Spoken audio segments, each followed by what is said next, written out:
Frank Lloyd Wright is one of America's most celebrated architects, but have you ever wondered what kind of house he would have designed had he been given an unlimited budget? Well, for the Darwin D. Martin house, that is exactly what happened. Hi everyone, Ken here. Hit that subscribe button and let's explore this house. In September 1902, a Chicago businessman named William E. Martin met Frank Lloyd Wright in person at Wright's Oak Park studio. He wrote to his younger brother that evening in breathless prose, quote, "I've been seen, talked to, admired one of nature's noblemen, Frank Lloyd Wright." Wright was not a fraud nor a crank, William reported, but highly educated and polished, a straightforward businesslike man with high ideals. Then came the recommendation that would reshape American architectural history. Quote, "He would be pleased indeed to design your house, and further, he is the man to build your office." The younger brother was Darwin D. Martin, corporate secretary of the Larkin Soap Company of Buffalo. Wright designed a modest stucco prairie house for William in Oak Park in 1903 for roughly $5,000. Darwin visited, was persuaded, and by December 1902 had already purchased a double-corner lot at Summit Avenue and Jewett Parkway in Buffalo's Parkside District, a neighborhood planned decades earlier by Frederick Law Olmsted. Darwin wanted a cautious test run first, so Wright designed the Barton House for Darwin's sister Delta and her husband George Barton. Completed in 1904, the 4,400 square foot cruciform prairie house satisfied Martin that his architect could deliver. He authorized the full program for the main residence, and Wright began drawing what he would soon call his opus. Darwin Martin's checkbook was at that moment one of the largest in Buffalo, and he had earned every dollar of it on his own. Born in 1865 in the hamlet of Buckville, New York, he lost his mother in childhood and was placed into the workforce around age 12 as a traveling door-to-door salesman for the Larkin Company. He never returned to formal schooling. What Martin had instead was almost obsessive discipline, shorthand diaries, meticulously drafted letters by the thousand, and a tendency to treat personal relationships with the same ledger book intensity he brought to soap. The self-made rigor carried him, by his early 30s, into the operational heart of one of America's largest mail-order firms.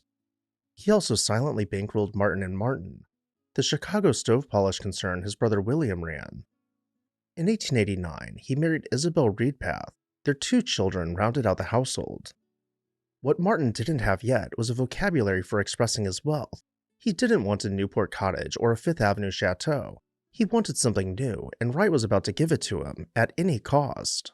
In 1903, Wright was 36. He was 8 years into independent practice, and still refining what the press would soon call the Prairie School.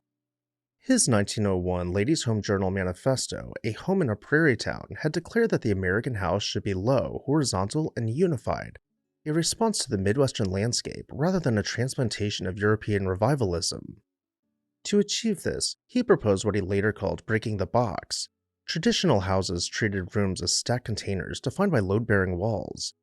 Wright intended to push structure to the corners with clustered masonry piers, pull the roof outward on deep cantilevered eaves, and use continuous bands of art glass to dematerialize the wall itself.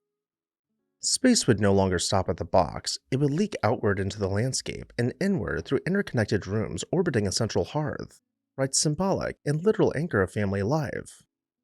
Every element, from light fixtures to planting beds, would flow from a single design logic.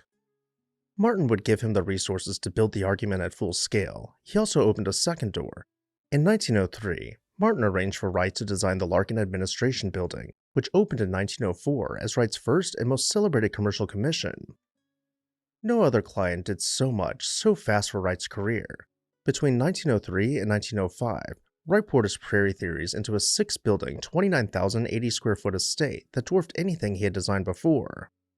The main residence alone cost approximately $175,000.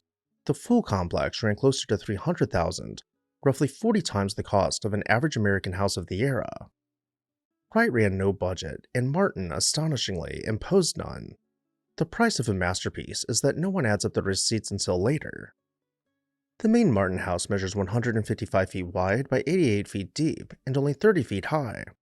A deliberately flattened silhouette that reads from the street as an extended horizontal bar rather than a vertical mass. Wright laid the walls in thin, slender iron spot Roman brick in tan to orange tones, raked the horizontal mortar joints a half-inch deep, and left the vertical joints flush so the facade reads like corded silk. Red terracotta tile roofs overhang the walls by 5.5 feet, casting deep shadows that emphasize horizontality and shelter the art glass below. A visitor passes beneath a low, compressed ceiling into a darkened entry hall before the space suddenly expands into the great cross-axial unit room, Wright's own term for the flowing reception, library, living, dining zone that fills the main floor. This is the textbook example of compression and release. The low foyer tightens the eyes so that the flowing, light-filled main volume feels enormous even though its ceiling heights are by most standards quite modest. The reception room occupies the west end of the main axis and carries its own secondary hearth, flanked by two bronze-plated firewood boxes fabricated by the Winslow Brothers Company of Chicago to Wright's design. It was meant to absorb formal callers on Larkin business and cushion them from the family quarters beyond. The library, pushed forward toward the street on the cross-axis, is subtly demarcated by pier clusters and a lowered plaster ceiling with exposed oak beams rather than by walls. You know you have entered a different space without ever passing through a door. Built-in oak bookcases wrap the piers themselves, fusing architecture with furniture. Opposite the library, the dining room projects toward the rear garden, lit from above by an art glass laylight, one of 17 horizontal plane art glass pieces in the house, and furnished with Wright's signature tall spindled high-backed chairs around a long rectangular oak table. The built-in oak buffet is integrated into the piers themselves. At the geometric and philosophical heart of the main floor sits the living room, organized around the four-sided central hearth. The hearth is not a decorative fireplace, it is a freestanding masonry island anchoring the cross-axial plan at its measurable center. Every pier, every window, every line of sight radiates outward from this fire. The hearth as household altar is the prairie idea at its most literal. The kitchen sits on the north side opposite the dining room, with pantries and servants' quarters packed into a compact service zone designed for efficiency rather than display. Step past the central hearth, down the east axis through the covered veranda, and the eye is still moving. Wright extended the main axis beyond the house itself by way of a 100-foot pergola, an elevated open-air walkway punctuated by 11 framed openings on each side, terminating in a glass-walled conservatory. At the conservatory's far apse, visible from the front door of the main house through the entire 175-foot vista, stood a full-size plaster replica of the winged Victory of Samothrace cast by P.P. Caproni and Brother of Boston and installed in 1907. The carriage house stood directly north of the main residence's porte-cochere, providing stalls for the Martins' two horses, a hayloft, an eventual automobile bay, an enclosed paddock, a chauffeur's apartment on the second floor, and in the basement, the boilers that heated the entire complex. The gardener's cottage, completed in 1909, housed the gardener Reuben Polder, who reportedly supplied fresh flowers daily to the main rooms in the house. The landscape was shaped in collaboration with Walter Burley Griffin, Wright's office superintendent and studio landscape architect, who later won the 1911 international competition to design Canberra, Australia.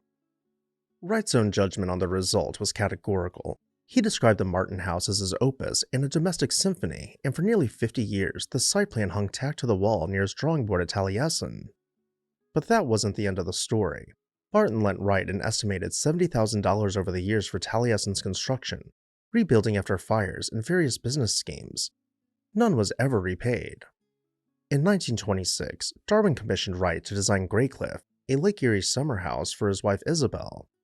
Graycliff, built between 1926 and 1931, is the only Wright house constructed in stone between Taliesin and Falling Water, and its central glass pavilion, framed by two flanking stone wings, anticipated the famous see-through effect of Falling Water by a decade. Then the crash came. The stock market collapse of October 1929 destroyed the Martins. Darwin's Larkin Company holdings evaporated, the firm itself was dying, his real estate investments were wiped out. He suffered a stroke in 1934 and passed at the Martin house in 1935, completely insolvent.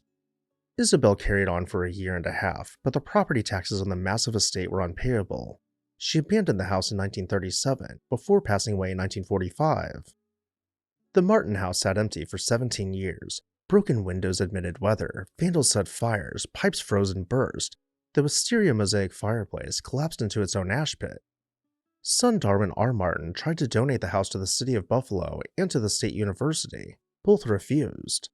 In 1946, the city acquired the property at a tax auction, reportedly for $394.53 in unpaid taxes. In 1954, a Buffalo architect named Sebastian J. Torriello purchased the wrecked house for $22,000. He wrote to the aging Wright, who offered for a fee to supply a set of original prints, and warned him, "Hope you treat the opus according to its merits." Torriello moved his family into part of the house, ran his practice out of another part, carved 2 apartments out of the rest, and to finance the rehabilitation, subdivided and sold off roughly 2 acres of the rear of the lot. In 1962, on that severed land, new owners demolished the pergola, the conservatory, and the carriage house, 3 of Wright's 6 buildings, and replaced them with a 20-unit apartment complex called Jewett Gardens. In a single summer, half the composition was erased. The Martin House Restoration Corporation was founded as a nonprofit in 1992. Beginning in 2001, the apartment buildings occupying the original pergola conservatory carriage house footprint were demolished. Between 2004 and 2007, all 3 lost buildings were reconstructed from Wright's original drawings, using Roman brick custom fired by the Belden Brick Company of Ohio and vintage beehive kilns to match the originals. It was the first time a demolished Frank Lloyd Wright building had ever been rebuilt in the United States. A newly cast Nike of Samothrace, modeled on the original Caproni Master, was installed in the reconstructed conservatory apse in June 2007. The Martin House matters because it is the prairie idea given unconstrained scope. In smaller houses, Wright sketched the theory. At the Martin House, he built the full argument. And with that, I'll turn it over to you. What did you think about the Darwin D. Martin House? Let me know down below in the comments section, and while you're there, make sure you're subscribed so you never miss an exciting episode of This House.